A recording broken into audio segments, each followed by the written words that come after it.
வணக்கம் நண்பர்களே. இன்று நாம் பார்க்க இருப்பது படிப்பு, கல்வி. கல்விதான் முக்கியமா அல்லது வேலைதான் முக்கியமா என்று பார்க்கும்போது படிப்பு தான் முக்கியம். அதை சிறந்தது வேலை. அதாவது படித்தவன் படிக்காதவன் என்று பார்க்கும்போது படிக்காத எத்தனை பேரோ தலைவர்கள், முன்னாள் தலைவர்கள் இருந்திருக்கிறார்கள். பெயர் சொல்ல முடியாத அளவுக்கு இருக்கிறார்கள், சரித்திரம் படைத்தவர்கள்.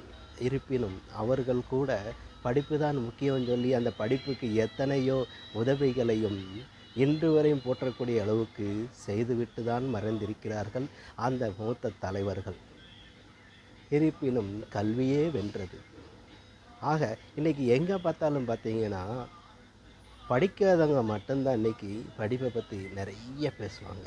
எப்படின்னு கேட்டிங்கன்னா, நான் படிச்சிருந்தா இன்றைக்கி ஒரு கலெக்டர் ஆகியிருப்பேன், ஒரு ஐபிஎஸ் ஆகியிருப்பேன், ஒரு டிஎஸ்பி ஆகியிருப்பேன், ஒரு பேங்கில் மேனேஜர் ஆகியிருப்பேன். இப்படி ஒவ்வொன்றா சொல்லுவாங்க. அதனால் படிக்காதவங்க நிறைய சொல்லுவாங்க. ஆனால் படித்தவங்க அதன் ஒரே ரோடு மட்டும்தான் பேசுவாங்க. ஏன்னா அவங்க எப்படியா படிச்சிருவாங்க, கஷ்டப்பட்டு தான் படிக்கிறாங்க, இல்லைன்னு சொல்லலை. ஆனால் அந்த படிக்காதவங்க எப்போ எந்த எந்த மேடையிலனாலும் பாருங்கள், நல்லா கவனித்து பார்த்தாலே தெரியும், எல்லோரும் படிக்கணும் அப்படின்னு சொல்லி அதிகமாக அழுத்துவாங்க. காரணம், அந்த படிப்பினுடைய பக்குவம் அவங்களுக்கு புரியும்.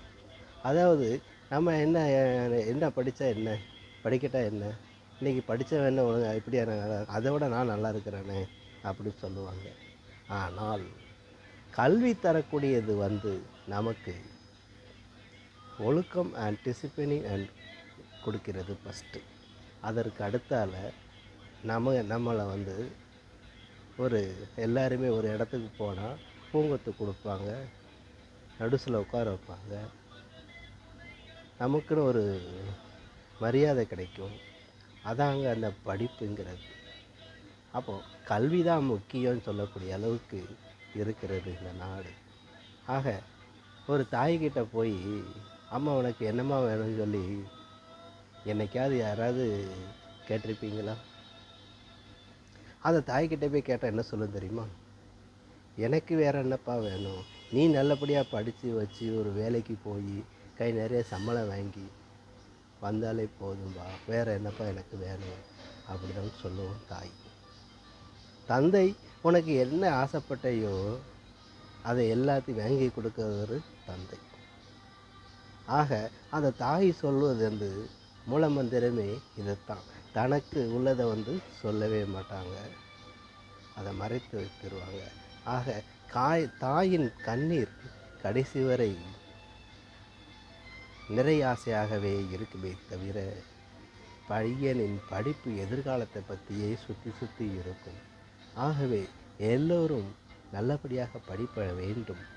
படிப்பு எப்போ வருகிறதோ அந்த காலகட்டத்தில் படிப்பை நிறுத்தாமல் தொடர்ந்து படித்து